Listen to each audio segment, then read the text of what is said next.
Hello, everyone. This is my interview with Simon Webster, percussionist and drummer extraordinaire, who's a good friend of mine, who I have been collaborating with over the last couple of years. I hope you enjoy this interview. It's my first time officially interviewing somebody podcast style for my YouTube channel. All right, enjoy. Okay. Hello, YouTube world, and welcome to my YouTube channel, and welcome to this video. Today, I have a special guest, my good friend Simon Webster, uh, who's a good friend and musical compadre, and we've been collaborating together over the last few years. And I've been wanting to do this for a while and have this chat because Simon has had a really interesting musical career and trajectory. So I wanted to talk, have a chat about that, and I think a lot of people would be really interested in that. And um, so welcome, Simon. Thanks very much. Yeah, Thanks all for the way inviting me. all the way from France, by the way, Périgueux, Yeah, France, yeah, that's right. Southwest of and France. yes, southwest of France, beautiful part of the world. Yeah, absolutely. And I really, for those of you viewers who are going to watch Mm. this, I have been to Périgueux and recorded with Simon and his partner Muna. And that was sort of the start of this whole project, and what ended up being um, my album Soul Caravan. And it was kind of a complicated journey to get there, but Yeah. some really interesting results, I would say. But first, I wanted to ask you, Simon, about your for our my audience. um, about your musical trajectory. How did you get started in music, and what your a little bit about your upbringing and how you got started in music in the UK. Sure. My parents were musical. They weren't sort of professional musicians or anything like that, but my dad played drums. My grandfather played drums more. He played semi-professionally. Oh, cool. He ran a big band back in the day. Oh, cool. My mum's also really musical, but has never really sort of, developed it any further. But it's to say we were encouraged to do music as kids, me and my sister in the UK. So I suppose my first memories are listening to music with my mum and dad, and that would have been, the sort of classic stuff from the 70s, really, and Yep. big influence from the Beatles, the Beach Boys, Yep. a lot, Elvis as well, stuff that I can remember off the top of my head. Classical music, really varied. And then I started having lessons on the violin, because that's really sort of what was about, where we were at that time. And Hmm.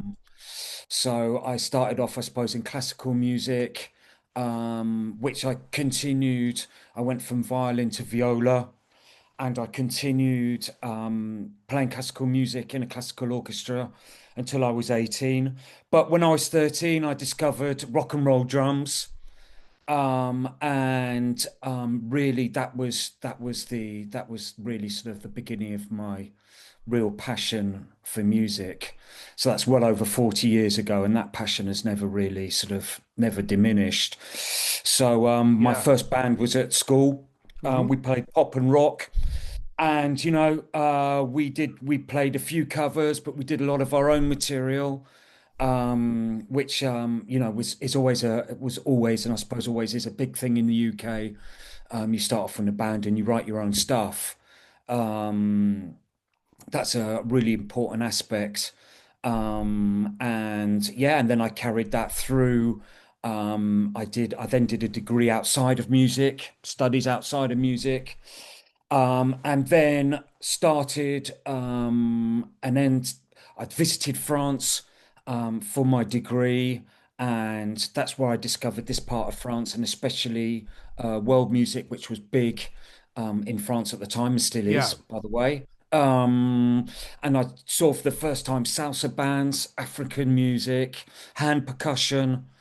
And a year after that, well, I went back to the UK and then finished my studies, and then came back to this part of France, really because I just loved the area and just felt this connection with the area and with a lot of musicians I'd met in the year I'd already spent here, Right. and Yeah. also that whole sort of hand drumming uh, culture that was really developed here. And so that was in my early 20s.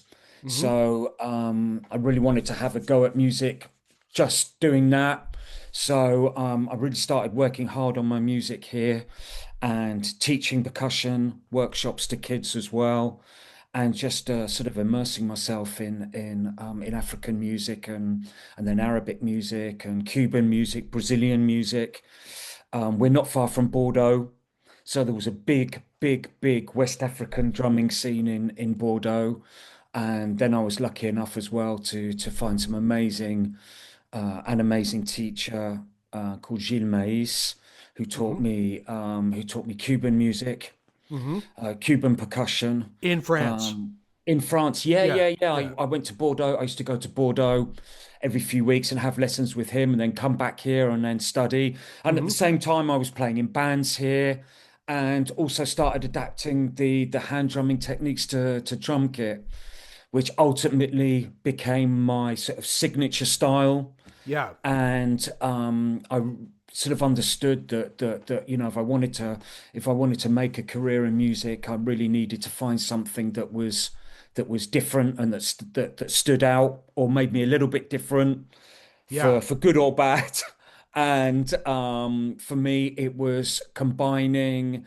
It was combining putting hand drum techniques onto drum kit, combining actual hand drums um, into mixing that with drum kit as well, what they call fusion kits now, Right. Or which have hybrid become, kit. Yeah. yeah, hybrid kits, that's the Yeah. word, yeah, Yeah. which have become really popular now. But there were a few people doing it back in the day, but that I sort of saw that as my thing to do. And then yeah, I was just working hard on my music, and then playing in bands here and doing musical theatre as well, a lot of teaching, and just developing that whole style. So Um, so how so you were in Périgueux from the very beginning then of your yeah, career. from the age of 22. Oh, okay. Yeah, not actually Yeah. in the town, not actually in this But in town, the region. but yeah, in the region, just down the road, out in the country, Okay. and I got offered a little house out in the country, which is very different from the UK, which was I was in a city in the UK, and it was pretty full on, and I was a student, Yeah. so it was a big change, but I just felt that it would give me a chance to have a go at music, and I got Right. offered some work teaching as well, and that sort of persuaded me to stay. And yeah, and things just went from there. And then I met my partner Muna Yes. after a year and a half or so, and also a guy from Paris called Bashir, Uh-huh. who was a French Algerian percussionist Yep. who's a few years older than me, who was still is a fantastic percussionist, and he really introduced me to that whole thing about being a multi-percussionist, as in a percussionist who's not just specialized in West African drumming or Cuban drumming, but does a bit of everything and then mixes the whole thing up. And then typically, in a group or a duo or something like that, you'd sort of dip into all these different cultures and instruments to go with the music, rather than just staying with one style of music by saying, right, I play Cuban percussion and that's it.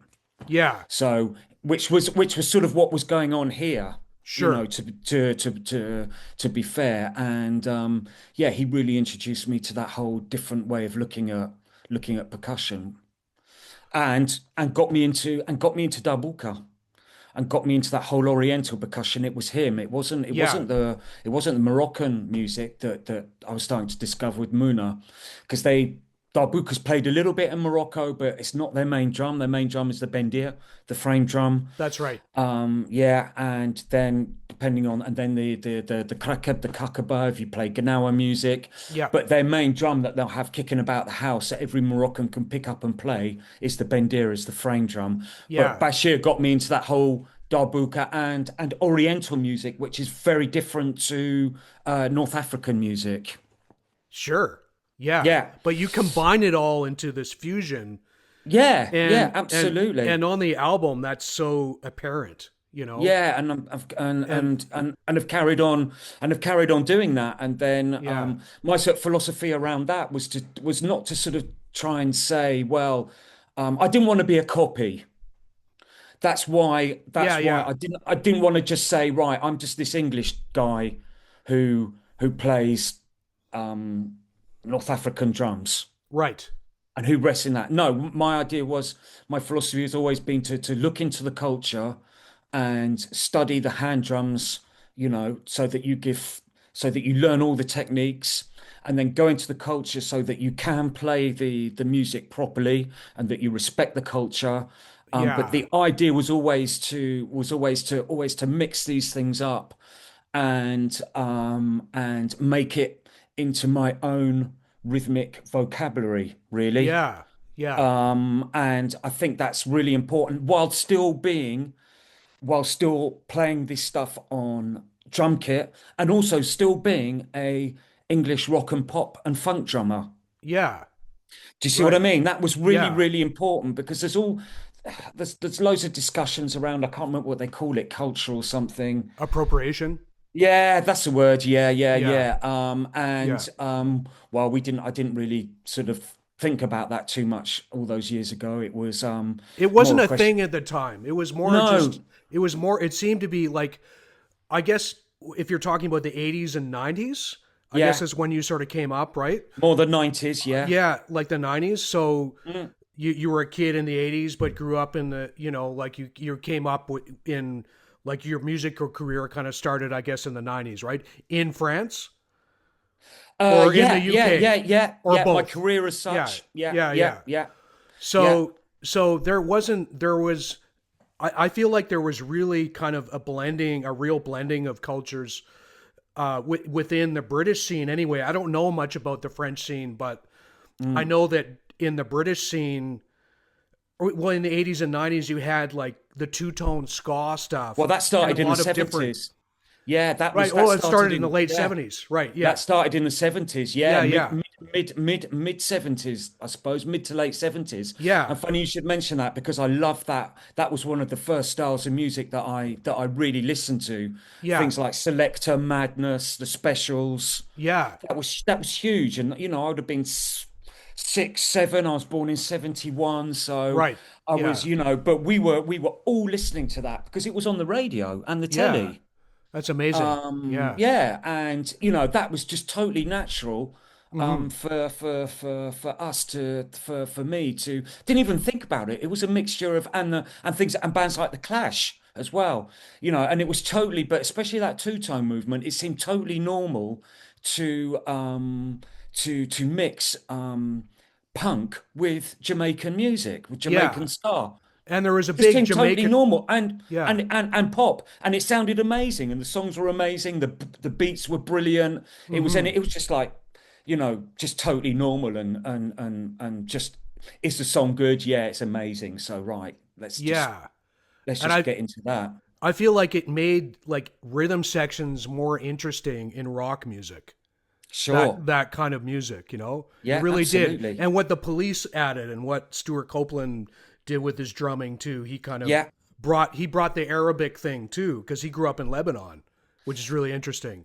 Sure. His dad was like a CIA guy, That's and they right. grew up Yeah, in Lebanon, and that's he right. brought he studied with like an Arabic drum teacher, and he also studied jazz, and he kind of brought that to England. But that was sort Yeah. of after the specials. That was kind of after, Yeah, but that was after, still, yeah. I felt like that it became really popularized by the police. Kind of came in and popularized that sort of fusion even more, you know, towards into the Yeah. 80s, Yeah, I into the suppose 80s. so. Yeah, Yeah, yeah, yeah. I mean, the yeah, yeah, they were, I suppose they were influenced by reggae. But I mean, the thing about two-tone was that it was two-tone. right. It was That it was mixed a mixture bands. That's of right. British Of punk course. and rock musicians that made music with Jamaican Yes. musicians or musicians from the Jamaican community at a Yeah. time of high social strife. The 70s were not a particularly nice era in the UK. There was it was difficult socially, economically. It was a Yeah. bit grey. Yeah, the police carried it on, but they were for us, they were just sort of like pop and rock. They Yeah. weren't Fair for enough. me, they weren't a fusion band. Yeah, okay. Stuart Copeland sound, he had a lot of reggae influence in his drumming. You can hear it. Hmm. Maybe the Arabic stuff, yeah, sure. I mean, I don't necessarily hear that as such, but and some of their songs were reggae influenced, but it was like, it was pop rock for us really, whereas Two Tone really was that mixture of cultures. No, fair enough. Yeah, yeah, and there's obviously a big Jamaican diaspora to the Mm, UK, which sure. influenced that. Like, and Yeah, and and absolutely. Bob. Well, didn't Bob Marley move to the UK at one point? Didn't he live there? Yeah, I think so. Yeah, he Yeah, lived and recorded there. Yeah, absolutely. Yeah, and, and then all those amazing reggae bands that were coming out of the UK in the 70s and 80s as well. You yeah, know, bands like Steel Pulse. yeah, right, and that yeah, right. Steel Pulse. Mm. Toronto is also a big reggae place, and what it Right. has, and I think has the second largest Jamaican like diaspora in the world Okay. to London, I believe. Right. Right. Yeah. Right. Yeah. Yeah. So I bet the South London scene at that time was just hopping, you Sure. know. Must have been. Yeah. Yeah. I didn't know You were that, but I sort mean, of yeah. Yeah. Yeah. Yeah. But it must have been but amazing. Justin Sure. must have been Justin Adams, who is playing on the album Soul Caravan with us in the studio for our audience. He must have grown up. I think he grew up in that scene. He kind of came up in that scene, I believe. Yeah, I'd Yeah, thought so. All UK musicians were massively influenced yeah, by that, and and also because Justin again is a few years older than me. yeah, And I remember talking to him about that when we did the album, and that generation were massively into punk.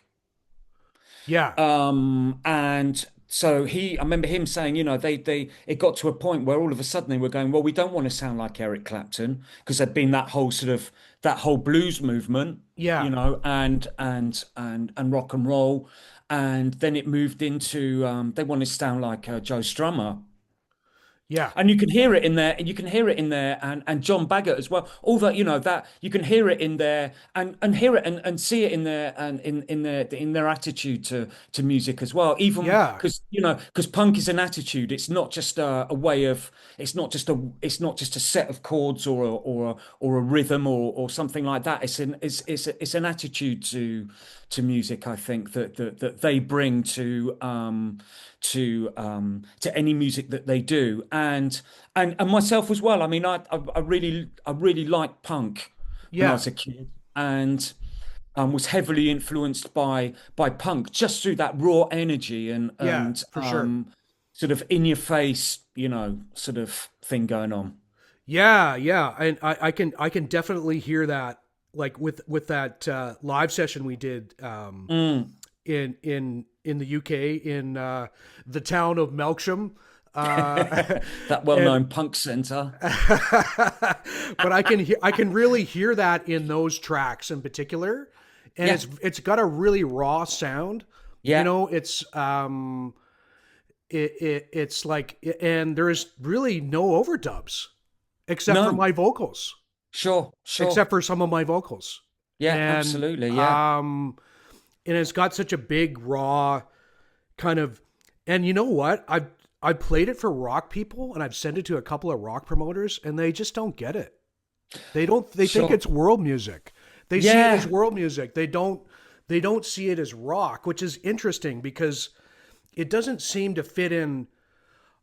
So here's what I'm going to do. I'm going to play a little bit for our audience who haven't heard this music. I'm going to play a little bit, and I'll just screen share a little bit of one of the YouTube videos that we made.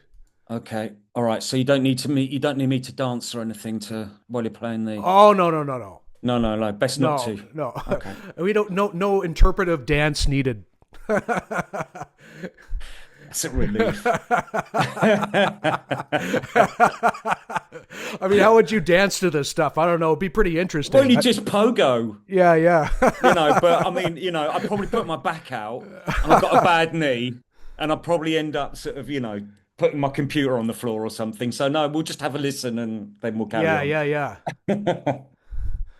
yeah. Let's see. Let's go for. Let's check out my channel here. And I'll just set her up. Can you hear that, Simon? Yeah. Okay, cool.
There really is a punk attitude there, isn't there?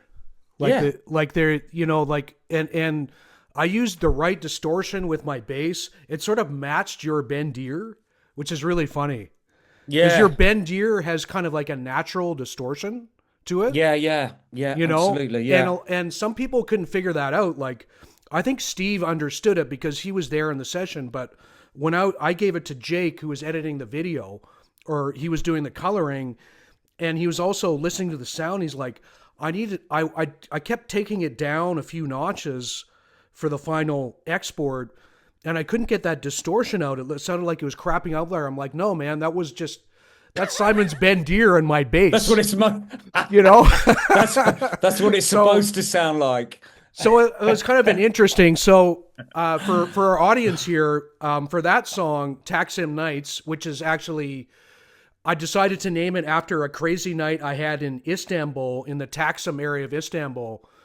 And I won't get into that story right now, but it No, was a bit no, of a let's not wild. go there. No. It was a bit of a wild night, and I got rescued. I ended up having to get rescued by this local guy. I think maybe it was an undercover cop in some metal bar at the end of the night, and he basically just said, "We got to get out of here." And we got to leave right now. I didn't even know this guy, and he's just like, we got to get out of this bar. He took me out of this bar and put me in a cab and sent me home Right. Well, there you because go. he saw some scenario happening that I wasn't aware of, Sure. and I was a Yeah. little bit too intoxicated to. Anyway, it was a kind of a wild night. Just long story short, so I feel like that song really, like the way it sort of reminds me a little bit of like Turkish psychedelic rock, a little bit Sure. some of the stuff I've heard, and like that keyboard melody that John's playing, that melody that I wrote, and then how it was created was basically you sent me the loops, you sent me some loops, and I just made a song out of it, and Yeah. I'm kind of used to that because I played with this drummer for a long time who was well, at the time I was sort of like I just come out of jazz school and I met him, and he was a very tight, rigid James Brown kind of drummer, very disciplined, not really an improviser, and we would just get together and play bass and drums, and he would play this beat and he like come up to something to my beat, make Yeah. up something. And we did that for like 2 years. Right. He actually wasn't a very nice, I don't talk to him anymore. He wasn't actually a very nice guy, and we never actually formed a band together because it was just so difficult. Just clashing of personalities or whatever. And he was a very, like, he would yell at me if I wasn't right on his bass drum. Like we would be playing with some guys and he would stop the session and be like, "You're not playing to my bass drum." I'm like, "Dude, it's just chill." Relax. I mean, he can never do that. But at the same time, I learned from him about actually just composing, like, beat composition, Yeah. and because some of your beats are just they're compositions or they're partial Sure. compositions, Sure. Sure. Absolutely. And when I listen to that, your beats, they inspire me. Excuse me. Sorry, It's all right. drinking some more coffee here. Um,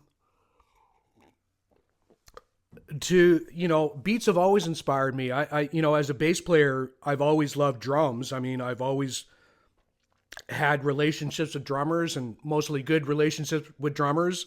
Sure. And I've always, the way I was taught is like the relationship between the bass and the drums. That's not something I learned in jazz school. That's No. something I learned later playing in Yeah. bands and Yeah. just being really learning to be really tight and have that really kind of like that from where I come from, the North American R&B funk discipline, like Sure. that James Brown, very tight, the James Brown tight, as they call it, discipline, where the whole band is like all has their parts, but it's like one big percussion section, basically, Sure. you Yeah. know? So that's what that drummer, when I was playing with that drummer, that's kind of what he taught me.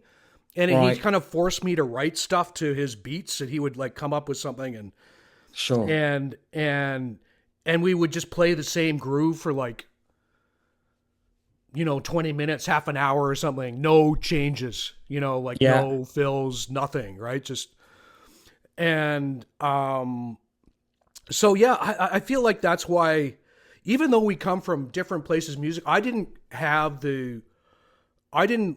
get into like so-called world music until later on in my life. Sure. And in my 30s, I started playing with a guy from Sudan. The band was called Sudanda, actually, and it was sort of a mixed band, and it was sort of fusion, but a lot of it was Sudanese folk songs. that he was singing, and Right. the bass player who was whose shoes I had to fill, who was previously in the band, was playing all these Congolese bass lines, these crazy Congolese style bass lines Sure. over. And I Sure. asked him about like what should I do with it. He's like, listen to Congolese music, listen to the Congolese bass players. That's where I got this from. Sure. So that's something I didn't really learn until get into until my 30s. In my like when I went back to school when I was doing my degree in composition 10 years ago now, which is crazy, or 9 years ago. I started playing with a South African singer. He used to sing with named Buna Verder, who sang with I think they called the Soweto Gospel Choir in South Africa. Okay. Yeah, they're a pretty famous choir. They performed for Sure. Nelson Mandela and all that. Anyway, she had moved to Vancouver and she was so I would gig with her at the African Defense. We did a couple of gigs. The African Descent Festival. There's this festival called the Surrey Fusion Festival, which had all these different bands from around the world and cuisine and everything from all the because South Surrey is a big immigrant community, and so they had Okay. this big kind of world music festival there. So I played with her there and then playing with you guys, you and Muna. That's sort of my experience with music outside of North America and Sure. The UK. But Yeah. um, I wanted to ask you, like, who are your early drumming influences? I suppose Who's your favorite drummer? it's difficult to say favorite. Yeah, It's like different drummers for so many different for different yeah, reasons. I mean, I suppose the guy who really got me into drumming would have been the first Status Quo drummer. I think he's called John McCaughlin. I think yeah. that original Status Quo lineup Okay, that did all those classic those classic hits. Then I quickly got into Keith Moon yeah, of from The course. Who, of course. Yeah, And then John Bonham, of course, for Keith Moon for his energy yeah, and that sort of that just that style of playing and I love the Who's music as well. I mean, yeah, apart from the drumming, um, and then I don't know, and then I got massively into funk. So it's hard to say there are any particular drummers, and then as I went forward. I got into drummers like Steve Gadd. yeah. I He's love that. Steve Gadd. Yeah, well, yeah, he's Yeah, just such a, yeah, he's a session player. yeah, Such an amazing. I'm just trying to think. Any of those any of those drummers really yeah, from and Stuart Copeland, definitely, yeah. definitely, Oh, Stuart Copeland's one definitely. of my favorite musicians. Yeah, yeah, Um, who else? I don't know. I don't know. Any of those guys really, and all for different reasons, and sure. and Yeah, you know, yeah. I guess I was asking like what was like early on so it's obviously like Keith Moon. And what did you say the other band? Status Quo. Status Quo. I have not heard Status Quo. Oh Part of my man, check ignorance. Part of my ignorance.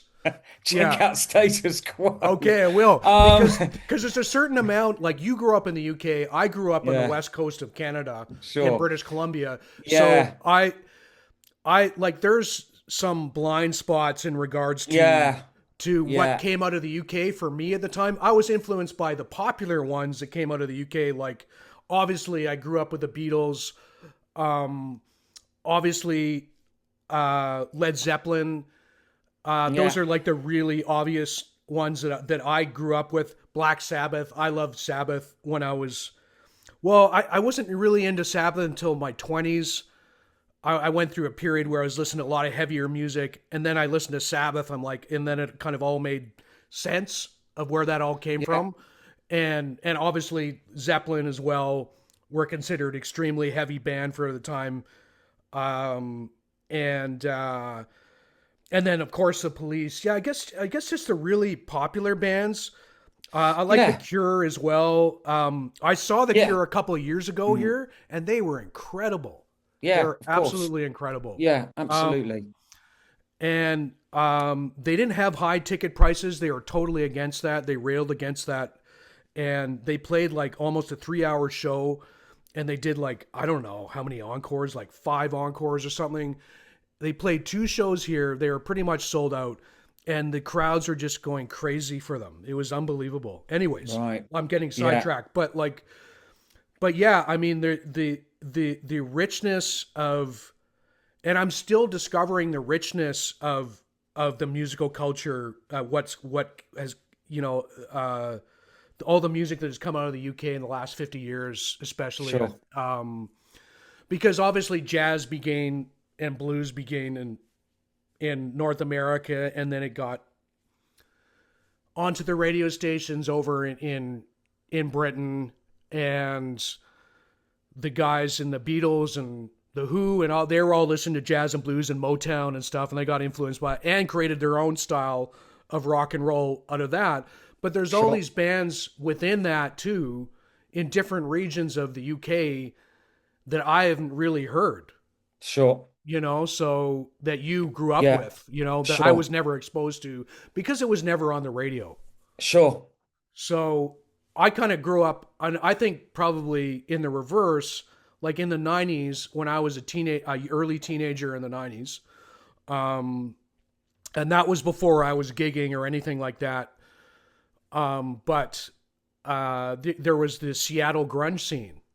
Yeah, There was bands like Soundgarden and Pearl Jam and Alice in Chains that I really love, and Nirvana, and that was just a huge musical revolution and it had a massive influence, yeah, and then the SoCal scene, Fishbone, um, ska band who basically started the ska scene in California sure. and influenced those bands like No Doubt, Red Hot Chili Peppers, Yeah. Primus, Faith No More. Although I don't know how familiar you are with all those bands, but Yeah, that's sort yeah, of yeah, where yeah, yeah, yeah. Yeah, yeah, we know them. Yeah, absolutely. Yeah. yeah. Sure. But so that's sort of where I come from, and so we have some of the same influences, which are British and well and American too, I And guess. American But as well. Yeah, we sure. didn't, So we yeah, have similar and different influences. You sure. got into world music a bit earlier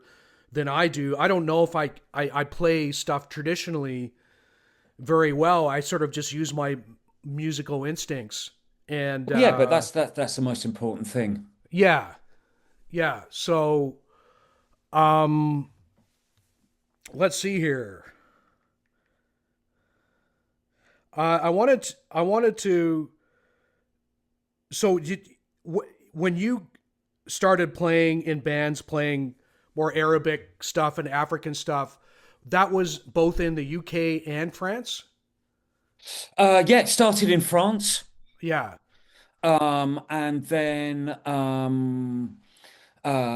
yeah, started in France, and then when I developed, that whole sort of, that whole sort of hybrid, um, well, that whole style around, mixing world music with rock and punk yeah, and, like the loops, yeah, and then I adapted a lot of darbuka technique to drum kit, and then I suppose when just before I was 30, decided to have a go at have a go in London and have a go and try and make it there and do some stuff there.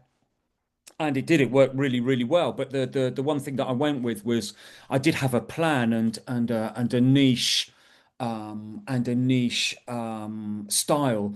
And I think that's always what I've wanted to develop was my own style and my yeah, own sound. And I think that's really important. Whatever yeah, and especially for a drummer as well. I mean, I write songs and I got into that later on, which is a whole different story. But just as a drummer or as a percussionist pure, just in just in what you actually produce on drums and or on percussion is, I think it's really important to have your own style. And when I went to London, um, I sort of I had a sort of I didn't know anybody. I had a few friends, but they were all DJs. I'm And sorry. So you moved back to London. You moved back to the UK from France at the time. You wanted to yeah, go to London because yeah, you and wanted. have a go at the session scene. Yeah, have a Right. go at the music scene. Yeah, Okay. Okay. absolutely. Didn't Right. really. So I had a plan. I didn't have any contacts. Okay. I joined the Musicians Union. I got a bit of advice.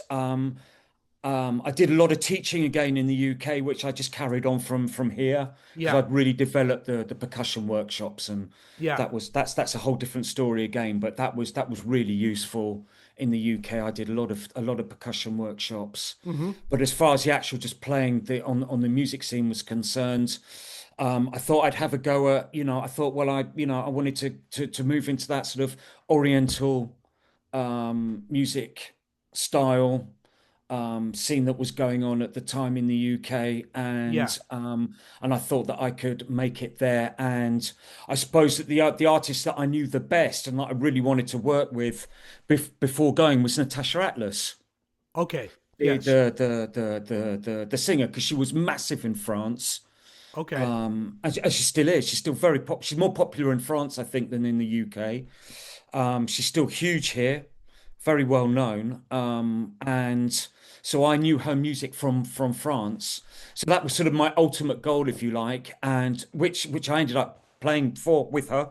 So that, but on the way, I started off with my first gig in London was with a Moroccan musician, a blind guy called Hassan Iraji, Okay. who's a multi-instrumentist, Yep. and he was fantastic. And then through him, we got to know the Moroccan community, and through a friend of ours, they put me in contact with a Syrian musician called Abdullah Shahade, who Mm-hmm. plays the kanun, Mm-hmm. which is the Arabic harp, and he was in Right. London at the Yeah. time, and he'd won a composition scholarship to the Guildhall School of Music, and he'd finished his scholarship. He'd written a whole set of material, Mm-hmm. and he'd had one band already that sort of worked, but didn't didn't didn't sort of stay the distance. And when I met him, he was looking for a drummer who could play Oriental music, but had the Western drum kit culture, and that Right. was me basically. That was Yeah. really, just sort of stars aligning or whatever you want to call it. And at the time, he had his bass player was an Irish guy called Bernard O'Neill, who was a very well-known London session musician. He's got, an incredible CV, and who now lives in France, down in Yes. the further down near Toulouse, and that I still do a lot with, and that I toured all over the world with.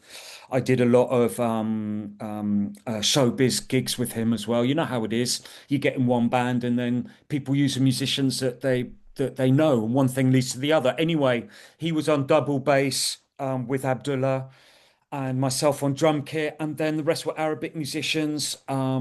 We always had a percussionist, darbuka, and often a darbuka and a rick, the little frame drum, the tambourine player. Then we'd often have an accordion player, but with the quarter tone accordion, Oriental accordion, and a ney player, which is the flute. And we Yep. basically had the top Arabic musicians in London playing with us. Yeah.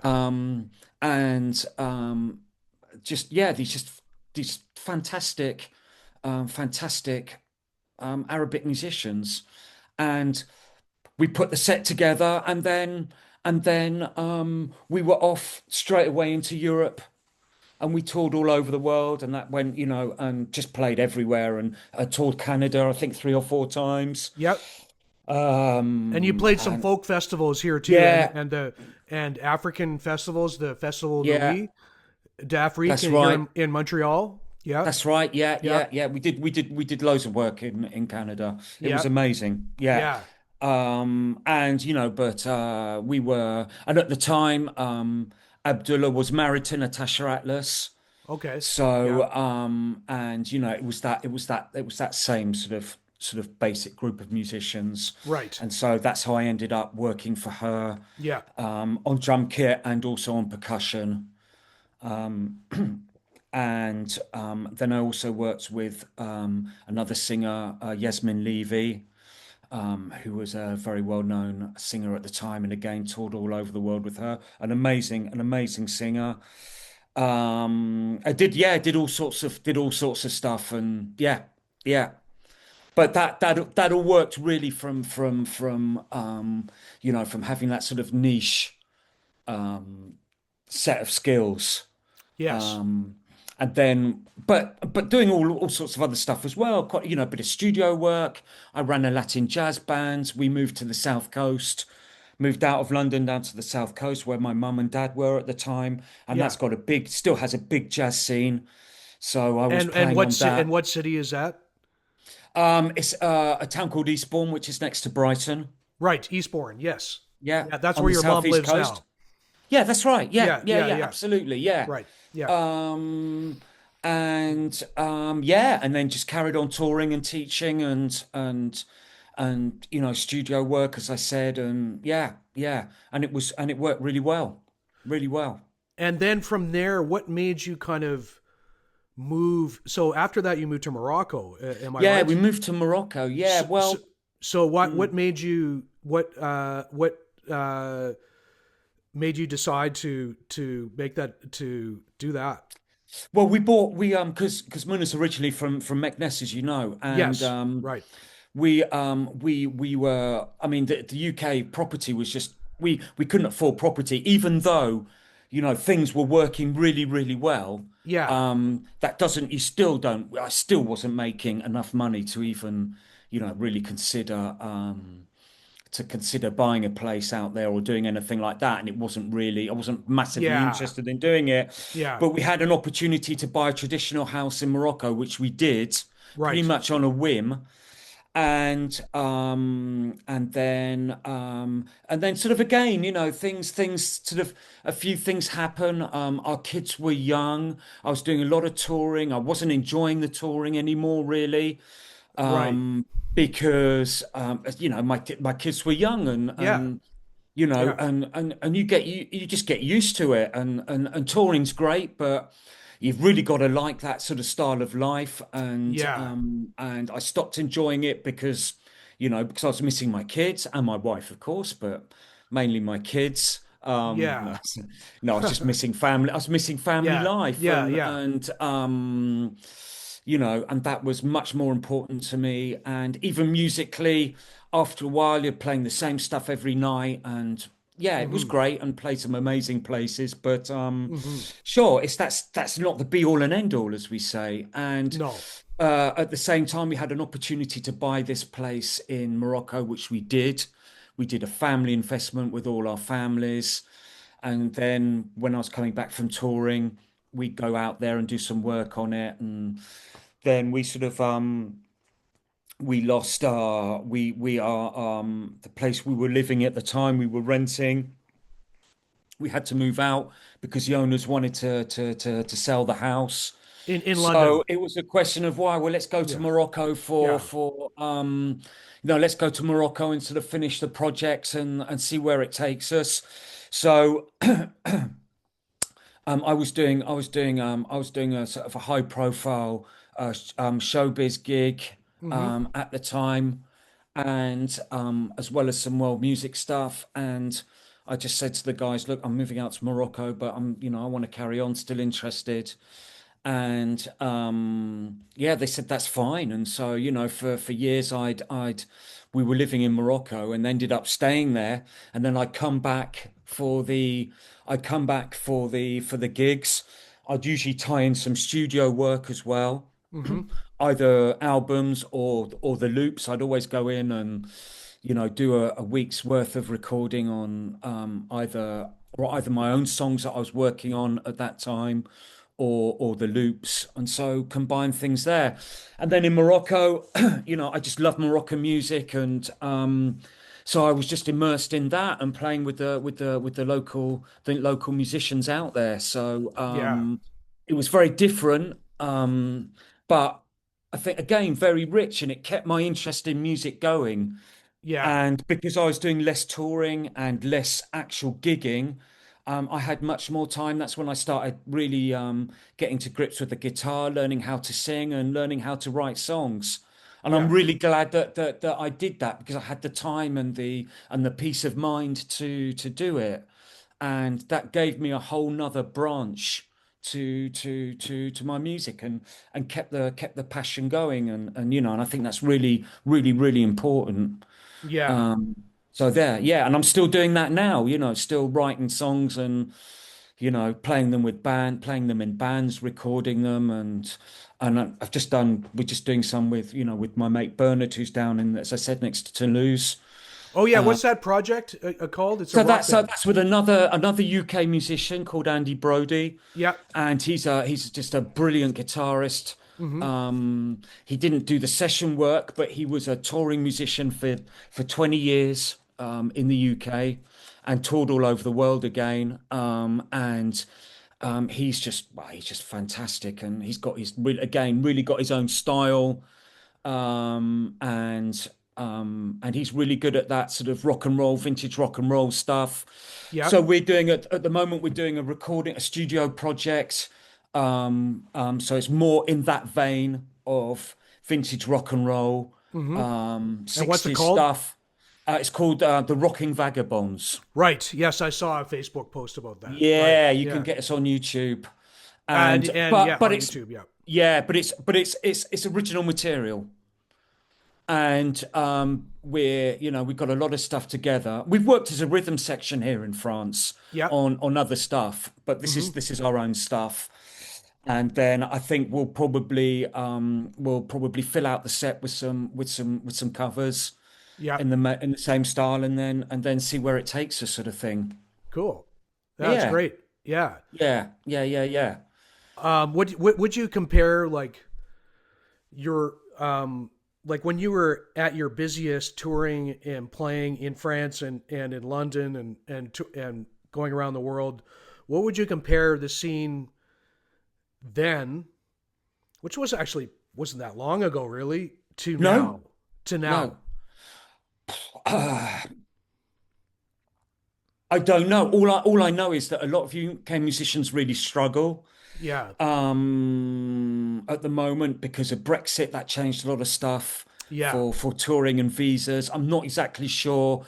The sort of the feedback that we get from colleagues is, yeah, that it's difficult. I can't really say, mate. I don't really know now. Yeah. All I know is that it's Brexit made things massively complicated, and also geopolitically, it made things more complicated as well. Um, so I can't really say. I can't really say, apart from the fact that I think we were really lucky. I think I was really lucky to have grabbed that last. It seems to me as if I sort of grabbed um, that last era of pre-Brexit touring, if you like. Right. Because now UK musicians, we're restricted how much time we can spend in Europe per year. So you have to count the days. We can only So is it spend. 3 months or something? Is it That's three right. months? Yeah, yeah. Well, it's Whereas the same before we with didn't. me. Same with Yeah, me. If I go on there a you tour, go. if I go on a tourist visa, or I think a working visa to the EU, it's 3 months There you go. For Canadians. Yeah, and it's the same Um, for us now. yeah, interesting. Yeah, but um, you know what's really funny is that the EU is trying to is they actually voted that Canada should join the EU. Really? I didn't know that. It's I think it's more I don't know if it's official. I think it's more of a Project. it's just it's more of a wishful thinking maybe.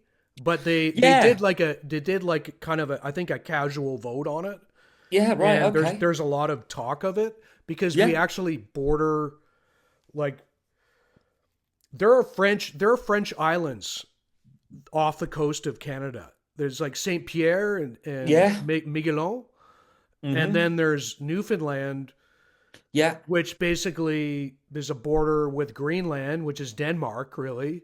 Yeah. Okay. And Yeah. so our Okay. yeah, Yeah, I it see. I might be a see. possibility. Hey, why I'm not? for it. I'm for it, man. Well, who wouldn't be? I mean, It's like, really. I mean, if it makes things easier for trade and people going backwards and yeah, forwards. Yeah, I mean, when you yeah, see the mess that it's made of the UK, yeah. just us, self-inflicting that. It's yeah. I mean, wow. Yeah, va comprendre ça. I don't know. And it's also the complicated relationship we have, a tumultuous relationship we have with the U.S. at the With the moment, US, yeah, which is kind of sure, inspiring all of this talk, right? sure, yeah, yeah, Um, yeah, yeah, yeah, yeah, so yeah, it's kind of interesting. We'll see. I mean, I'm personally for it because, hey, man, more opportunities for me to go yeah, and tour in the and vice EU versa, and and vice vice versa, versa. and vice Yeah, versa. Yeah, I mean, Canada was an amazing place to yeah, tour. I mean, it was fantastic, yeah, amazing. Yeah, yeah. yeah, loved it. So hey, man, fingers crossed, eh? Ah, why not? You'll end up being more European than me. Yeah, I think I've kind of been a little bit more. I've been kind of Europeanized by moving to Montreal Sure, and okay, also just going over to the UK yeah, and to and France, yeah, France and sure, also visiting Spain that one time. yeah, Has had a great influence on. Yeah, it is been a big influence. sure, It's allowed me to really just keep inspired with the music. Similar to you moving to Morocco and just yeah, these little life changes, and but music always stays with us, yeah, and we absolutely. always find reasons for to Yeah. hold on to it. You know, Yeah, totally. Yeah, um, absolutely. Yeah. And yeah, in whatever capacity that is, I mean, yeah, yeah, and it really is. And I think it is about the music, that whole thing about, whether you're professional or not, it's totally unimportant, really. yeah, Um, even the top guys in the UK at the time, like Bernard, were when you and we when you're not touring, well, yeah, you're gigging, yeah, but you probably need to teach as well. So yeah, you never really, unless you get a particular artist and you go on the road and you go on the road for 6 months, which was pretty rare. Um, it was, nobody was really full time just gigging. Always had to do stuff on the side.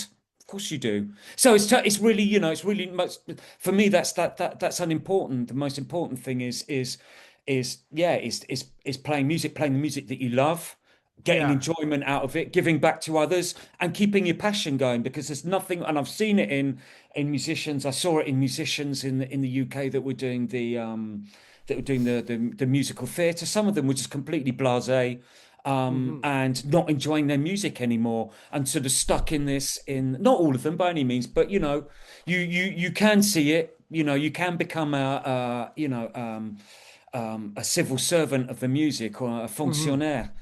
And the most important thing is, I say to people, yeah, but listen, there's nothing wrong with having a day job and doing music in the evening, if Yeah.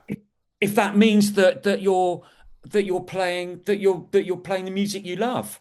Hmm. And often I say to them, you could actually be in a better position musically than some professional players Yeah.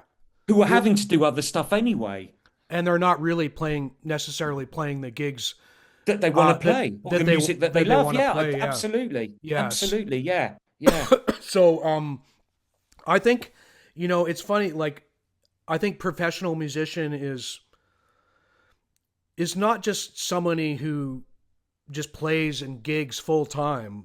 I think it's somebody, it's like, if you've done it professionally, then you're a professional musician. If you take it seriously and it's your main thing Yeah, in life, then you're yeah. a professional musician. Sure. Yeah.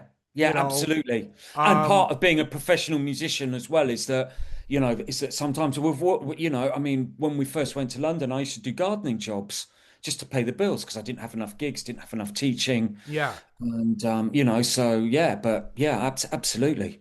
I've always Absolutely. worked other jobs. I mean, Yeah, of I've done, course. I've, it, very rarely would I've just been done doing gigging full time.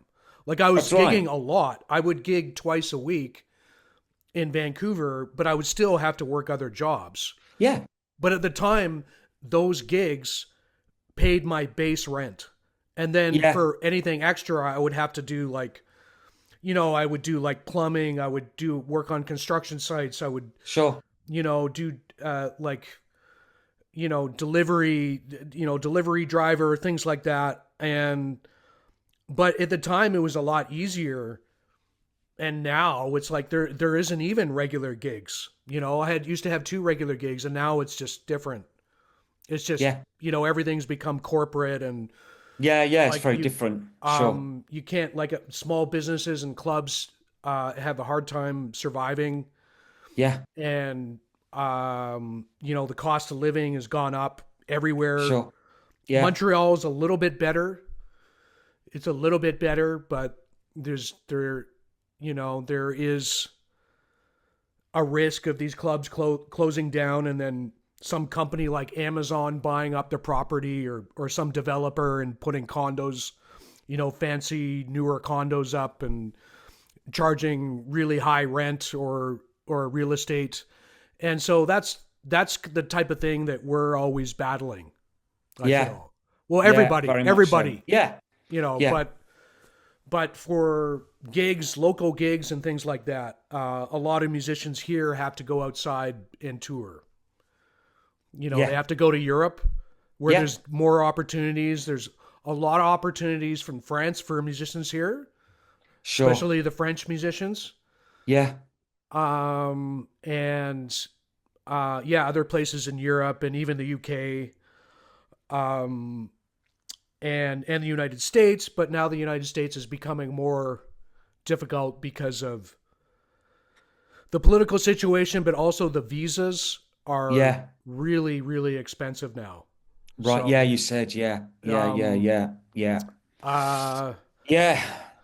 so I'm thinking more leaning towards the EU, and I feel like just the way I think and my politically and the lifestyle wise and everything, I just I relate more to Europe these days. Sure. Yeah. It's a more, and it's not always like just work work work work work kind of thing, like kind of maybe how we grew up and how I was taught, like it, just like live to work. Yeah. Yeah. The Protestant work ethic. Yeah, exactly. Yeah. Yeah. So it's Totally. it's a little bit different here in Quebec. There's a little bit Sure. less of that influence. There's a more of Yeah. a European influence here, Yeah. and Yeah. that Yeah. has its upsides and its downsides. Yeah. Yeah. So Absolutely. the upside is it's a more relaxed lifestyle. People are a little Yeah. bit more casual, less Sure. capitalistic. But Yeah. on the flip side, there's not as much work. Like the gigs Yeah. It's don't less pay a lot. dynamic. Yeah. Yeah. Totally. So musicians Totally. rely on grants and things like that if you can get Sure. them.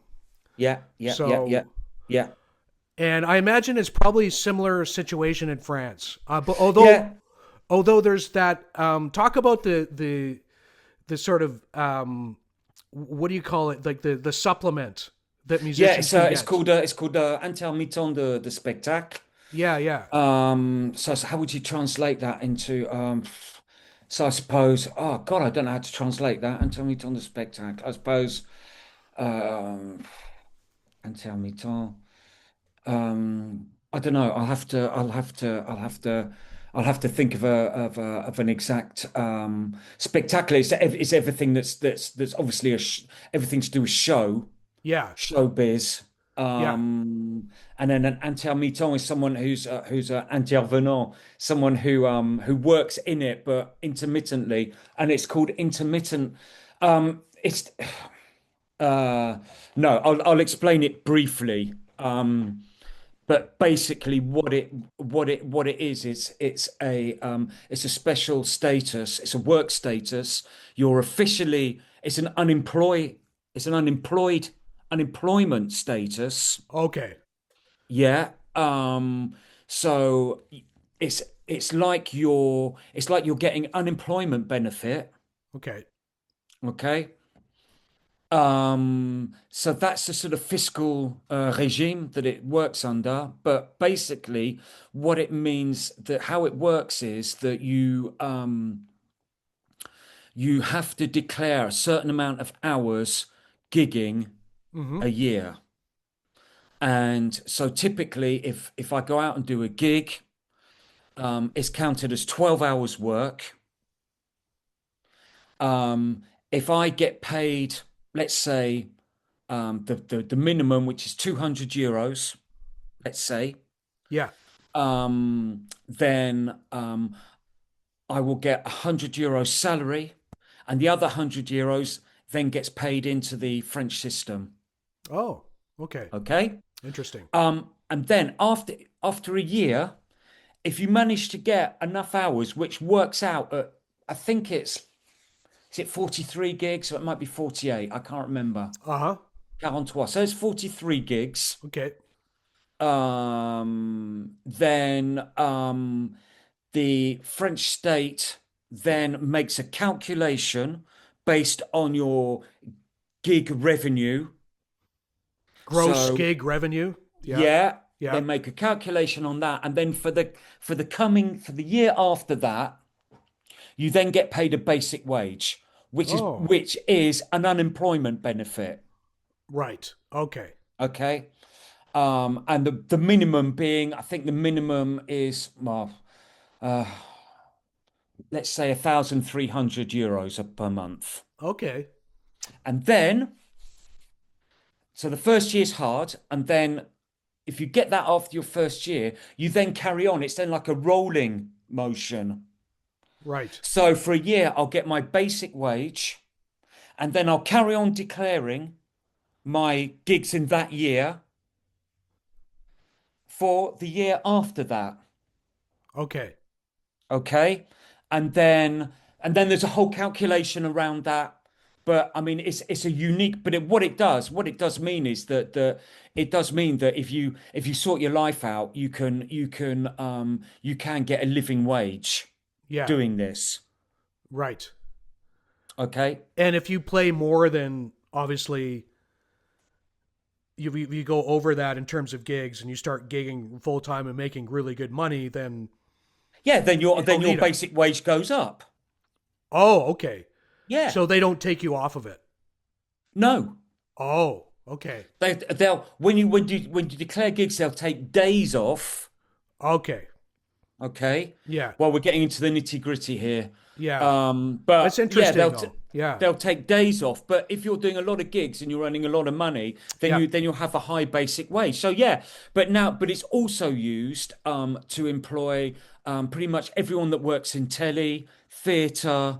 You can also be an intermittent de spectacle as a manager, Mm-hmm. as an agent, doing the paperwork, lighting, sound. It's everything to do with show, spectacular, everything to do with around shows. So it covers Yeah. music, theatre, TV, the whole lot.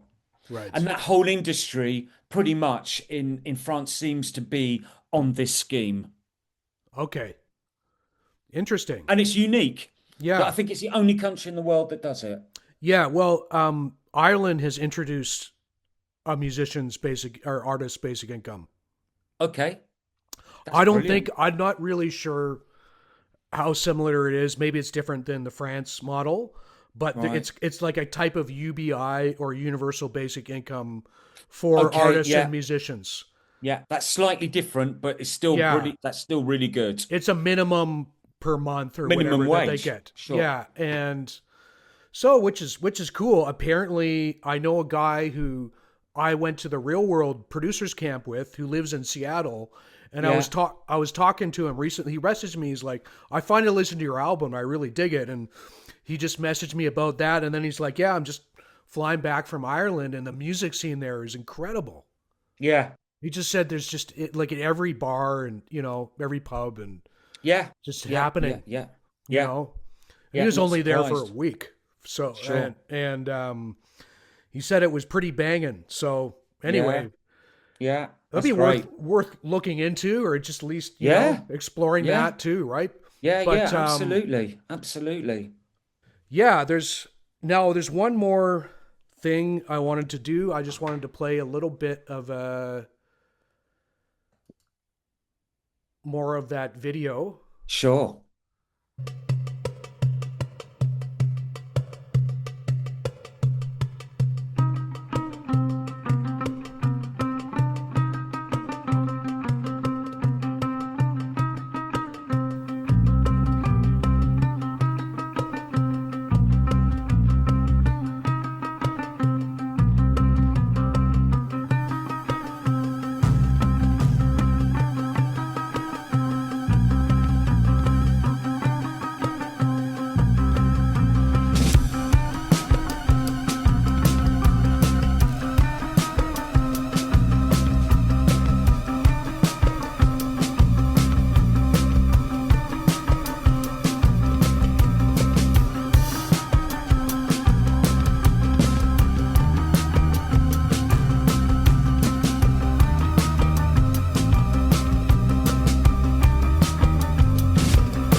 All right, I'll stop it Yeah, there.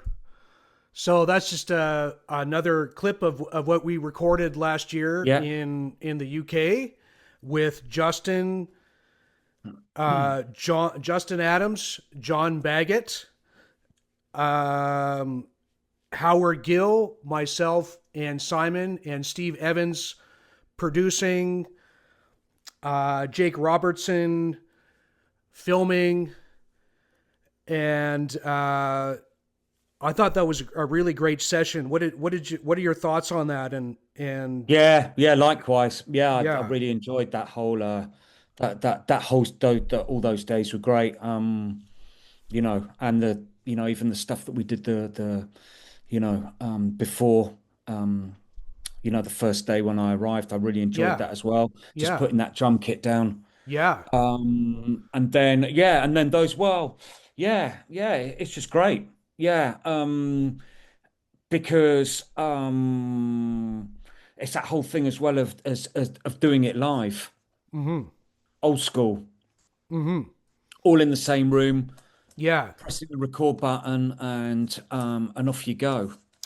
I feel like that last song there was such a spontaneous thing almost. Like Yeah, it was something that really just was kind of just made up on the spot, really, yeah, based it on was. a rhythm that I had that I played on the mandolin. But then I remember Justin coming in with a mandolin, and because he had listened to that 9/4 that I did in the demo, Yeah, the 9/4 groove that I came up with on mandolin. And he's like, I can't quite figure out what you're doing on the mandolin there. And and and I'm like, well, it's a 9/4.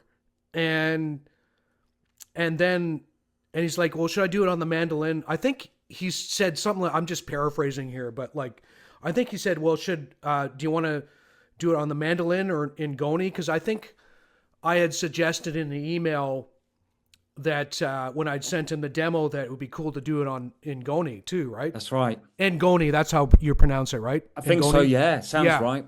yeah. Yeah. So,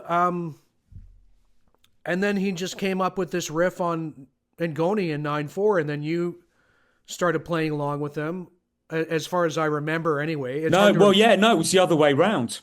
It was the other way round. Oh, oh, I was practicing oh, the darbuka groove. oh, right. Okay. And he Yes. and you know, I was just practicing that, and then he just sort of sat in and went, "Oh, hang on a minute, what's going on? What's the?" Yeah. So this is where the one is, blah blah blah, blah. And Yeah. then we just started jamming around it, and then you came in, and then Yeah. it was it or whatever, and then that's I've got vague recollection of it happening like that, and then explaining it to Howie on drums Yeah. and then John, and we had to sort of work it out on the spot sort of thing. Yeah. But it Um, happened very quickly. I it remember. happened very quickly, yeah. Yeah. And I have the demos from the Thursday when we were rehearsing it.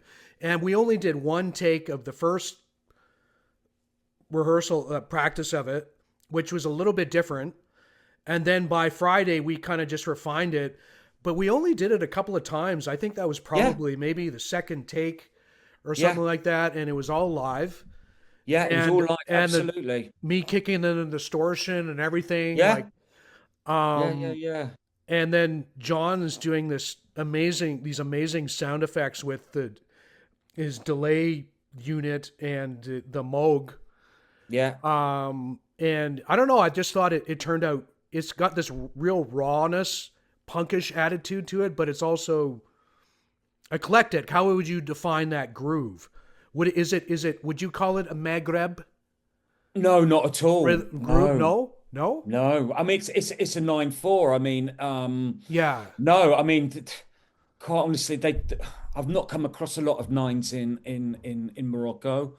Right. There's fives, there's some tens in the but I think that's not really the point. No. I think the point is that the you can get a real I think we come down to the whole trance thing, and Trance, that's where I was leaning towards. Not Maghreb, but more like, would you call that like well, a yeah, but trance get the rhythm right word, groove? mate. Get Yeah, the yeah. right. Sorry. Yeah, yeah.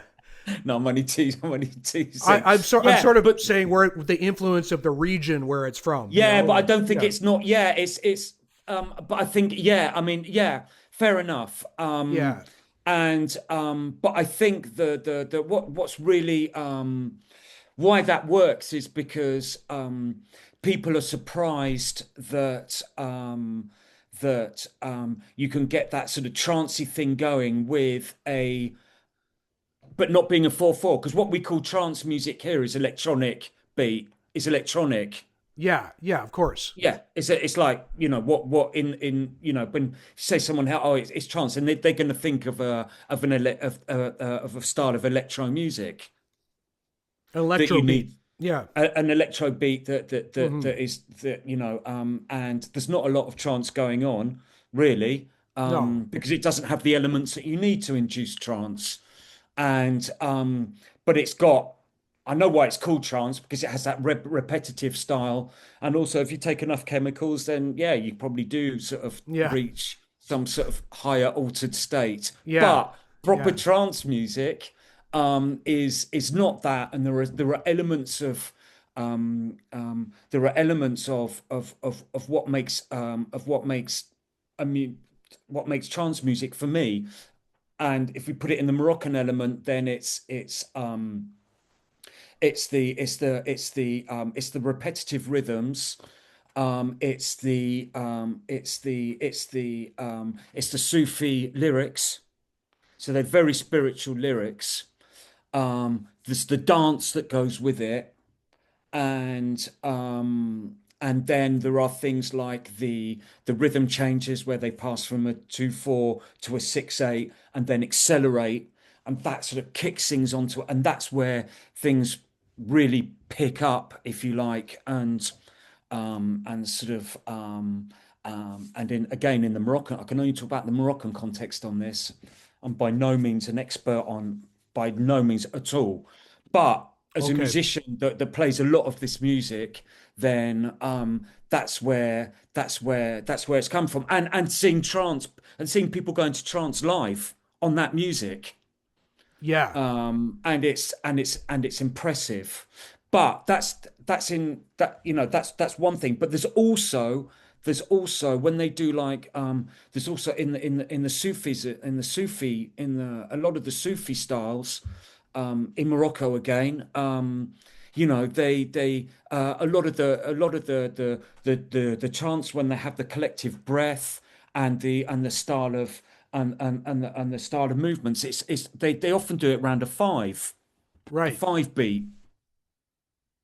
And then you'd think, well, then that's when you're coming from a Western perspective, you go, well, how can that be trance on anything that's not like a 2 or a 4? Right. And then in fact, when you witness it and when you do it, not that I go into trance, but when you actually do it, then you realize why. Because it has that sort of a very, Repetitive for thing. me, yeah, it has a very human element to it, which is not straight or in a box.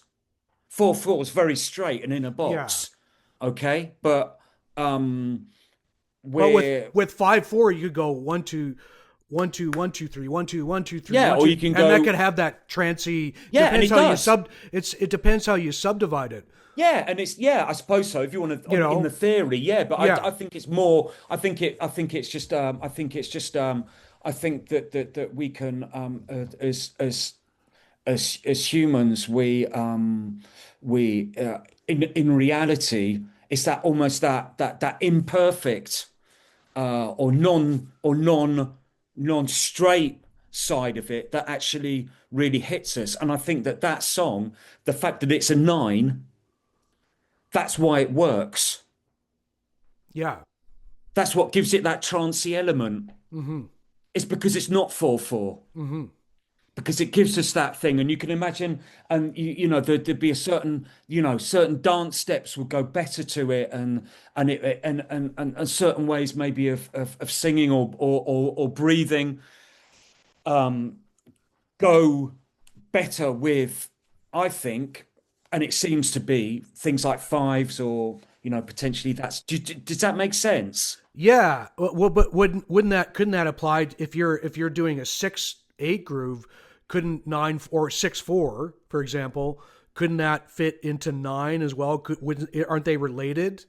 Like, couldn't that 9 be trance as well? I mean, it could be.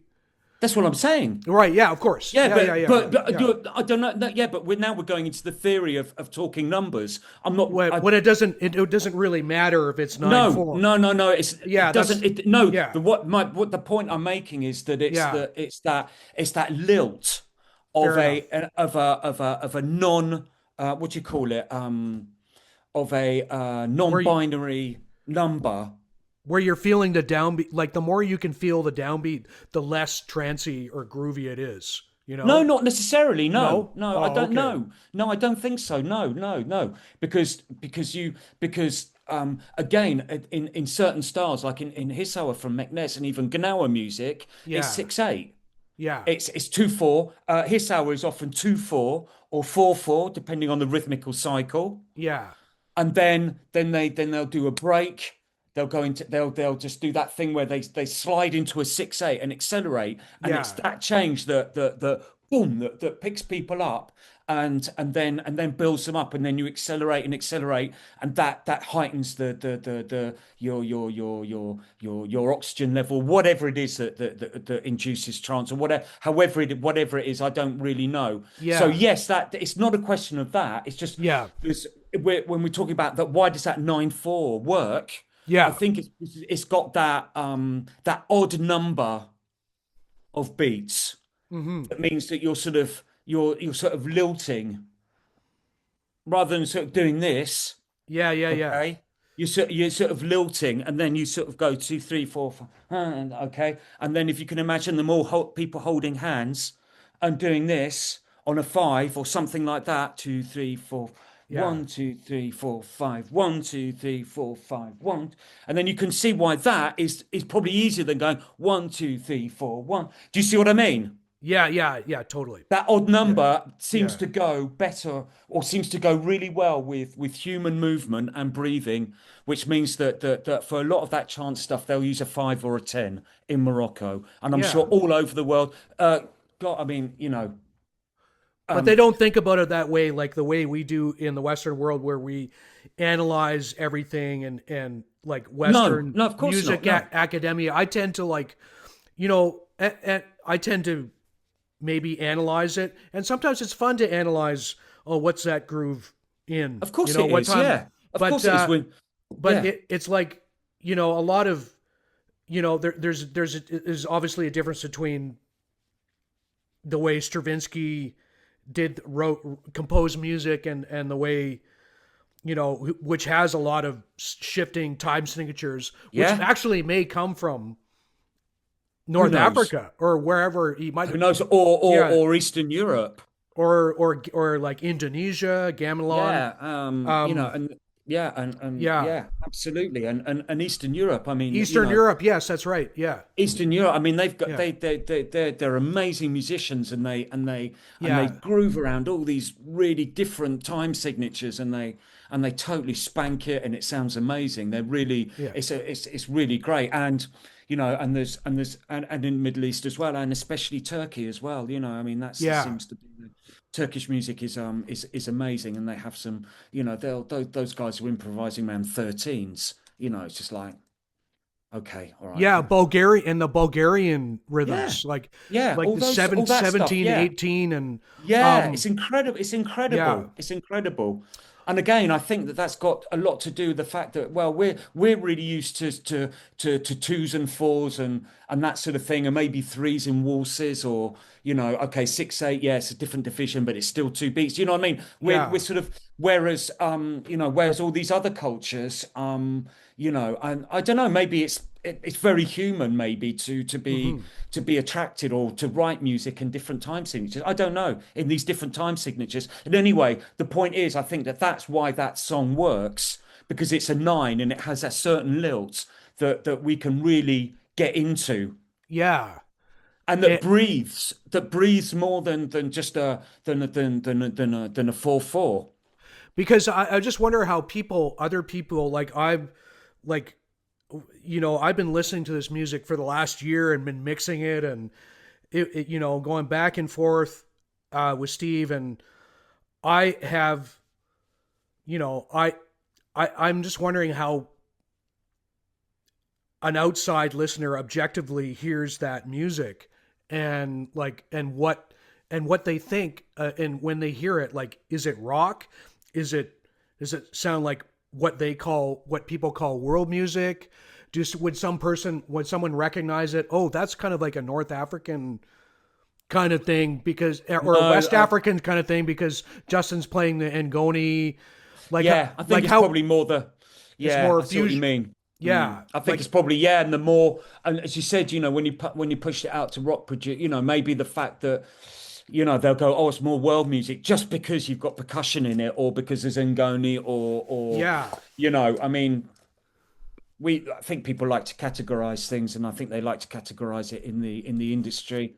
I remember yeah, with Abdullah Shahade. I mean, yeah, it was such a good band, but he'd often get problems from Western promoters and bookers saying your music is not Arabic enough Interesting. Yeah. because there's drum kit in it. Right. Yeah. Crazy. Yeah, there you go. But I mean, that that's and so And that was back then. That yeah, was that 20 was years. back then. That Yeah, was like that when what? we were touring, When, when we what? toured, I remember he saying, Yeah. that he was just not, that certain festivals wouldn't take us because we weren't Arabic enough. Wow. Hmm. There's so much fusion going on these days, but I think there's still people are want there's still a certain I think it's more with the promoters though and the gatekeepers of the Yeah, industry yeah, that they want to totally. hear more authenticity rather than like fusion or Yeah, absolutely.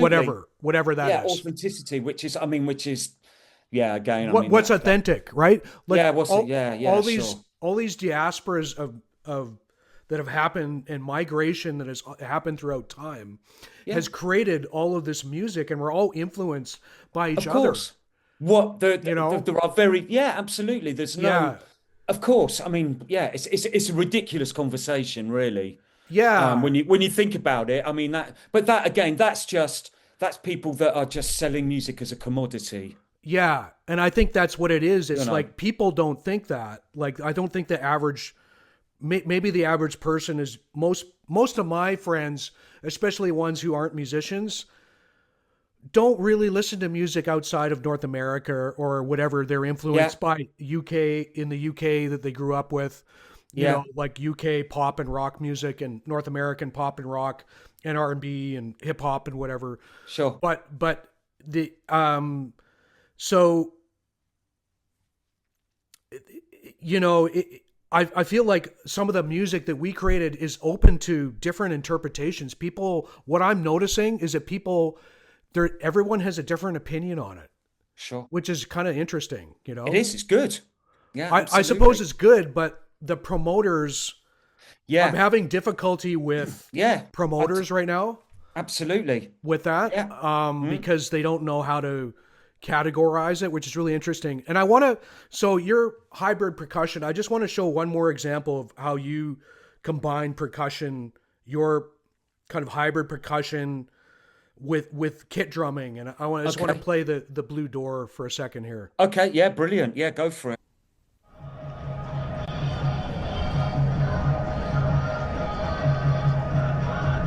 So just this is just like a sample that I recorded. I was in this place just outside of Essaouira called Diabat, I believe it's called. And I went to this cafe. It was like the Jimi Hendrix cafe. Yeah. And it was just like pictures and murals, these actually beautiful murals and drawings of Hendrix. Yeah. Yeah. And because he was in Essaouira and the Essaouirans really like to Yeah. I promote think. that, you know, like Yeah. Yeah. They certainly do. so but you know, it's interesting when I listen to Gnawa music and I do hear like Hendrix in it. I hear like rock riffs in it, and I hear like Hendrix, and I hear Sabbath, and I hear blues, and you hear Well, all of yeah, that stuff. because Gnawa music is is a form of, essentially a form of music that's evolved, but is still very much in its traditional form and with its own pentatonic and Yeah, it's and that's pentatonic. Yeah, that's right, yeah, and that yeah, with their own pentatonic. It's not like a blue. yeah. It's not the same as a blues pentatonic. No, no.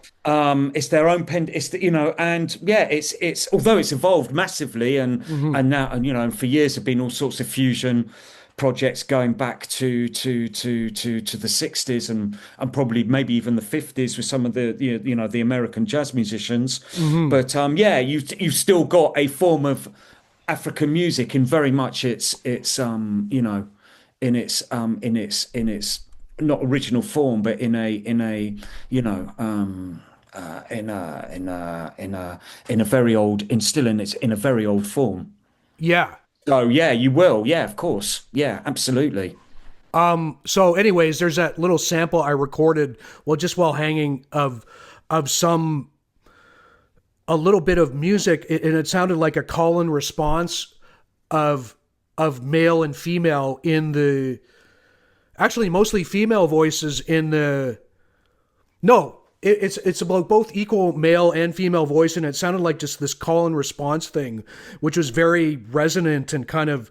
And then I combined like another sample of me going through the Medina in Marrakesh and just the sounds, and I just blended with that just for, about, I don't know, maybe 15 seconds or so in the intro, 20 seconds.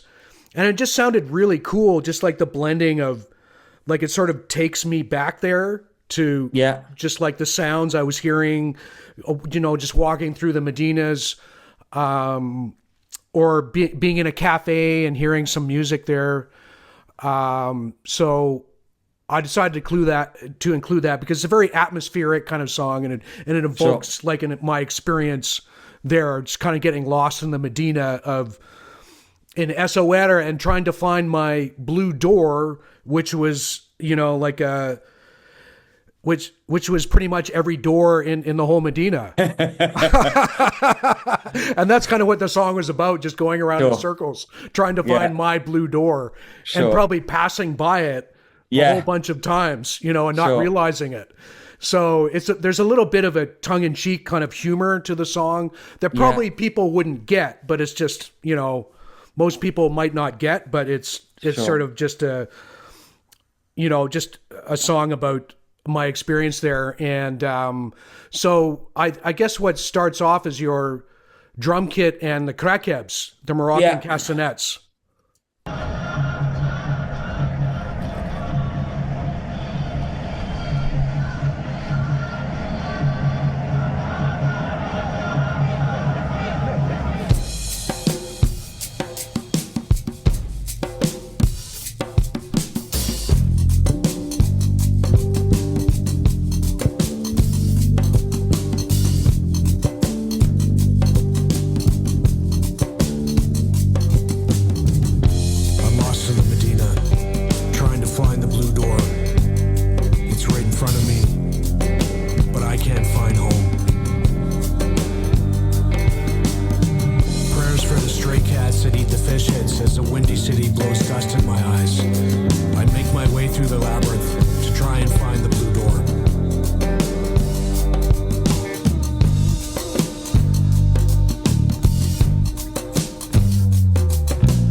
Cool. And there we go. Yeah. I think that's it's really interesting to listen to that on the headphones. Oh, whoops, sorry. Yeah. Sorry, hang Yeah. on. And that's another song that really features your percussion. So can you talk about the like all of the percussion that you used in there? Maybe So, well, there's just so there's the krakeb or the kakaba, which are the ganawa, yeah, the the metallic, castanets. Yeah, castanets. yeah, castanets, I suppose is the nearest thing to describe them as. And then there's djembe, and then there's a sort of hip hop ish drum beat. The Moroccan castanets. There you go. There they These are. things. That's right. Yeah, Yeah. the trance machines. Yes. And what's the lower drum? The lower because that was like when we first did the original like demo recording, which I kind of consider a demo now that it's more produced. The way Steve mixed it, he brought out that lower drum. What is that drum? I think it's the djembe. The like the boom on the Get that boom. downbeat. Yeah, that's right. Yeah, Or is yeah, that that's your the djembe. or that's not your big bass drum thing? Oh, it might be as well. Yeah, yeah, yeah. It is. It's the So that's the surdo. The So that's surdo. yeah, it's the Yeah. Brazilian. It's the Brazilian. Yeah, I see what you mean. So Yeah. that's the Brazilian carnival bass drum. Yeah. Which was not brought out in the original mix of it. No, that's right. So that's really interesting because you're using Yeah, that on Road to Mandalay as well. yeah, You can really hear that in Road to Mandalay. And yeah, it just sounds beautiful. I just love that, just yeah, that low frequency attack of yeah. that And it just drum. gives you and they're just great sounding drums. Yeah. It It's just fantastic sounding yeah, percussion. yeah, yeah. Absolutely. So And there we go. and so that's an example of just combining hybrid percussion and drum kit Yeah, and me just kind of superimposing what I know in music, which really isn't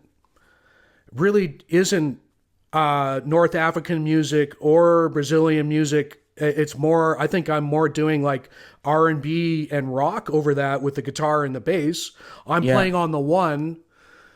It would be interesting to see how someone else would interpret that or play or write to those rhythms that you sure, did. If it sure. was if it was the gimbity, it would be different. It might not be on the right on the one. Yeah, But yeah. I think that was the first thing that I started working on that you Yeah, I sent think me. so. Yeah, Yeah, yeah, and yeah, that's yeah, how it yeah, turned out. So yeah, I yeah, think it sounds great, and Muna's voice sounds great on yeah, that, and really yeah, adds absolutely. Yeah, depth and atmosphere to it. So sure. that's Simon's partner, Muna, singing on that track. For those viewers that haven't heard this track or want to know more about it, and it's Simon's various percussion instruments and drum kit, myself on guitar and bass and vocals, and Muna on vocals. Yeah, Yeah, it's a good great stuff. tune. Yeah, absolutely. Yeah, love it. Yeah. And well, so what are your plans coming up? What have you got going on coming up? So, yeah, got some more bits of, with the writing project with the vintage rock and roll. And then I've got some gigs. Muna and I, our duo, Haleshla, that doing doing our sort of retake of traditional Moroccan music, Yeah. but with mixing. That's another good example of that. I mean, it's sort of it's we're taking the Moroccan Sufi styles from Meknes, like Yeah. Hissawa, and some Gnawa as well. Um, but also adding in so Muna plays a lot of the traditional, like the bendir and the kakaba, the Mm-hmm. krakeb. Yep. But on the other percussion set is three congas. Mm-hmm. The Cuban congas, the tune congas, the Mm-hmm. three pitches. And we also introduce kick because a lot of the Moroccan rhythms are hard to feel if you're not used to them, and so we use the kick drum as an arrangement, and it comes in just time to time, just to give the just to give that African pulse. In fact, as a stabilizer to the yeah, groove. yeah. Yeah, So yeah, people get it. yeah. So people get it. That's interesting. Yeah, for sure. Yeah, Um, and also it sounds great, mhm. and it just gives it that drive. And then there's also some of my and then I play a bit of guitar, so we've adapted some of the traditional. I've got a few traditional songs that we do on guitar and percussion, always two voices, Right. often harmonized voices, and then we do three of my own tracks Cool. that lend themselves well to that set that are Oh, more cool. African or Latino. So Yeah, yeah, yeah, and that's a duo that we do here that works really well, and we get yeah. quite a few gigs with that, and yeah, so we got those coming up, and then there's a rock and roll covers band Yep. that we're also doing my some of my own tunes in as well now, which is great. It's all good. It's all good fun, and it's just music that I love playing, and it's also great to do your own stuff, and and I think it's really important for drummers and percussionists as well to a certain point to learn a melody instrument and to sing because you can get work as well if you can sing backing vocals on a professional level, if you like. It's always a great asset to be able to sing backing vocals and play. Absolutely. And yeah, and also just to write your own stuff and sing your own stuff, Yeah.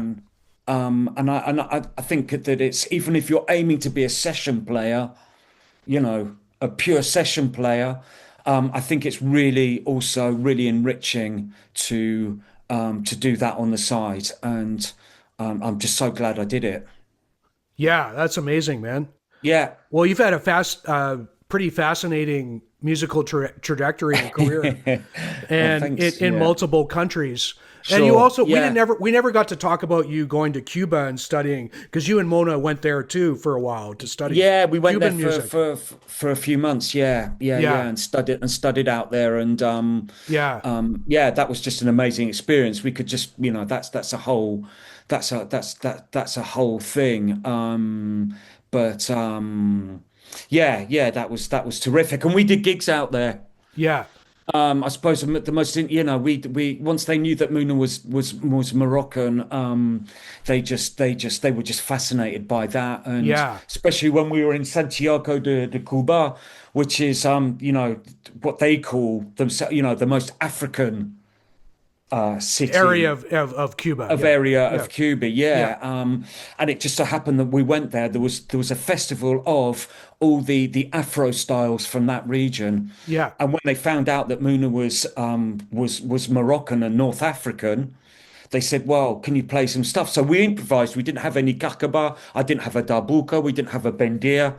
But we did it on congas, and for the kakaba we just got an empty rum bottle, and which the Cubans play on anyway, and a couple of Yeah, yeah, yeah. and we Cool. emptied a few rum bottles while we were out there. So Awesome. there wasn't a lack of empty rum bottles kicking about. And Yeah, we ended up opening for our because I got lessons in Havana. Hmm. And that was amazing. The guy was really interested in, and he just transformed. We didn't do a lot of rhythms. We just worked on the sounds and the actual hand techniques, Yeah. and that was fantastic.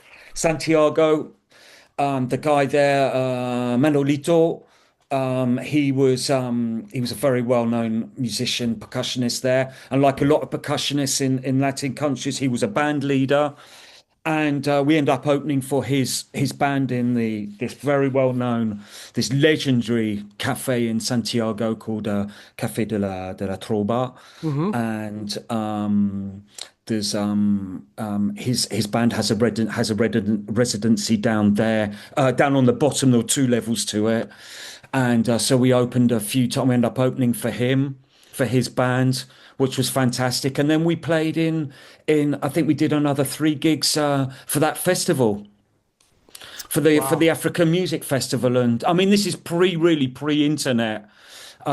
Yeah, of course. Solomon was our son was he was what was he 2.5 at the time? He's now 22. So yeah, it was 2005, 2006.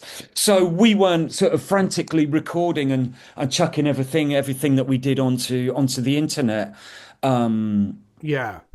But there are some bits and pieces that the Cubans and other people sent us through of recordings made. It was pre-smartphone, Yeah, of course. really. Yep. So we were recording everything on a cine, a sort of what do you call it? Camera, a little Just a camcorder. yeah, camcorder. That's Yeah, it. yeah, yeah, yeah. Camcorder. That's an old world It that's an is, old man, isn't it? an old term that That's the right. younger Now generation, obsolete. yeah, that younger generation wouldn't even recognize probably. What's a Yeah. camcorder? What's a But yeah, what's a, so that was yeah. so that was that and that was amazing. Yeah, cool. And that was amazing, and the Cubans were just really open to it, and we had a great time with them there, and they were, they're fantastic musicians, and but really, they were just so welcome, and were fascinated by North African music. Yeah, that's amazing, man. That's Yeah, yeah, what an amazing yeah, experience yeah, and absolutely. obviously that's you have you play congas quite a bit now. There's Yeah, bongos congas as well. I have done for years, and bongos, and bongos. So yeah, timbales, yeah, and timbales to a timbales. certain So degree. Yeah, yeah, sure. It's all transferable, right? It really, of course it is. Of yeah, course it is. Yeah, why not? I mean, yeah, and again, it's all about getting your own signature sound. You've got to yeah, be able to learn the techniques on percussion to yeah, get the sounds and to be able to express yourself and take, and because obviously these cultures have perfected the way to play these drums. So of course you're gonna learn the techniques like they've learned yeah, them. yeah. Nobody wakes up and plays darbuka. No, Of course they don't. But no, so you do the same thing. You're just doing it probably a little bit older in a slightly different, more academic way. yeah, But then when you're on it, it's just about expressing yourself. So when I often, when sort of you know you're doing improvising on darbuka, and then there'll be keys, key phrases coming out yeah, from yeah, of course, yeah. Why not? Why not? Just yeah, mix it up. See if it sounds good. If it exactly. sounds good. So the good, it's just a question of being able to say, yeah, okay, I'm not going to play. Well, the darbuka is a really good example. I'm not going to be able to play darbuka like an Egyptian in exactly the same way. However, Yeah, to a certain degree, an Egyptian's never going to be able to play the darbuka like I do. that's a very, very good way to look at it. And it's not a question of good or bad. It's just a No, question of, yeah, have you been to Cuba? Have you studied Brazilian music? Have yeah, you done this? yeah, Have you done that? No, you haven't. So I totally respect what you do. But at the same time, I'm just bringing a different, a whole different rhythmic vocabulary to their drums. yeah, And, and well, either you like it or you don't. And in general, the guys just love it. They think it's great, you know yeah, just because it's exactly. different, Yeah, and because also I respect their music and have taken the time to learn the instrument, and and learn their culture, and yeah. respect them as musicians and in their culture. Oh, absolutely. I mean, You even know, if you're doing a more rock take on it, as long as yeah, I've gone totally, and of course. I've gone and studied a bit of Afro music and Latin music, and I played in a Latin jazz ensemble, and I played gamelan. I played in a gamelan ensemble where I was playing just like tuned percussion, and I don't know. I just taken all of that and just in all those influence into my own music, and I'm not doing Absolutely, traditional. I'm not doing that traditional music. Yeah. of that culture. Like I'm not doing it traditionally, but I'm influenced in it, and I respect Yeah, all of totally. those cultures. And I think that's fascinating. I think it's great that different cultures can come together and create music, you know? Yeah.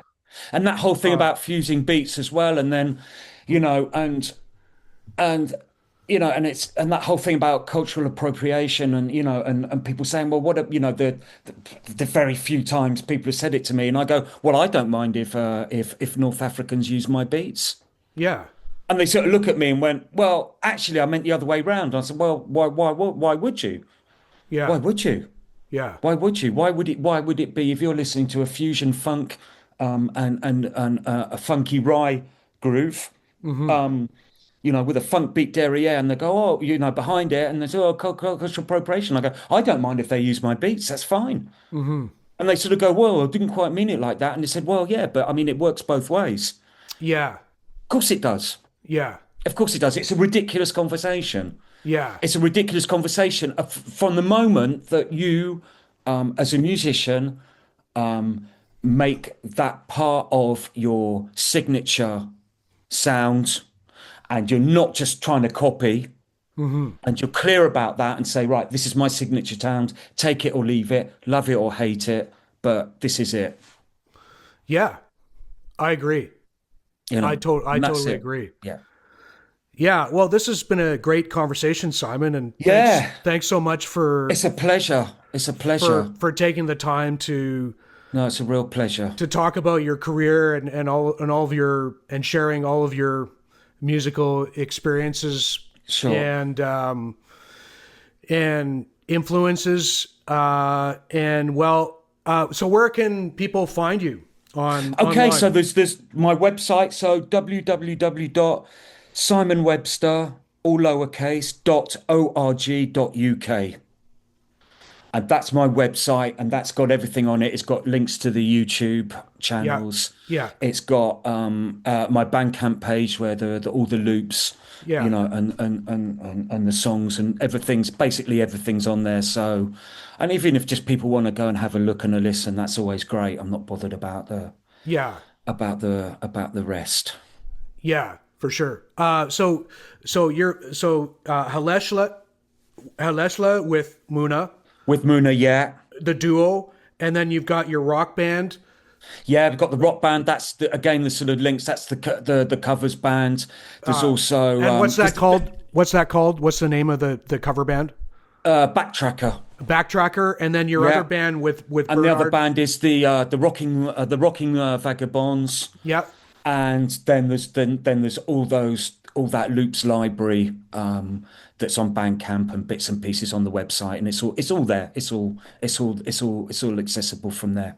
yeah, and also for those of you who are watching my YouTube channel who haven't checked out my album, the id project Soul Caravan, Simon's drumming and percussion is all over that. Yeah. And Well, it was my pleasure. I love doing it. Simon has been a huge influence on me in my musical trajectory going forward, kind of like a second coming of my musical career, after the pandemic, moving to Montreal, visiting Morocco, recording in France, recording in the Yeah. UK. I'm Yeah. very, very fortunate to have done all that and to have worked with you and recorded this album.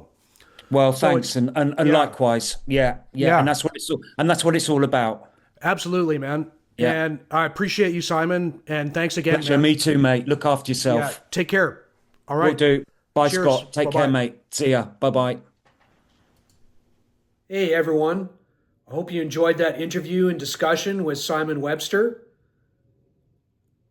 I wanted to mention something that never got talked about in the interview that I meant to bring up, but it's about the studio where I first met up with Simon and recorded with him and his partner Muna, and that is Sans Reserve Studios in Périgueux, France. So that's where I was when I first met Simon and Muna for, I believe it was 5 days, and a few of the tunes that are on my Soul Caravan album were originally recorded there. the percussion mostly, and that was engineered by Archer de Cossette. So shout out to Archer and shout out to everyone else at Song Reserve. Great little community there in studio. And there we go. That's it. Please like and subscribe to my channel if you haven't already. Peace.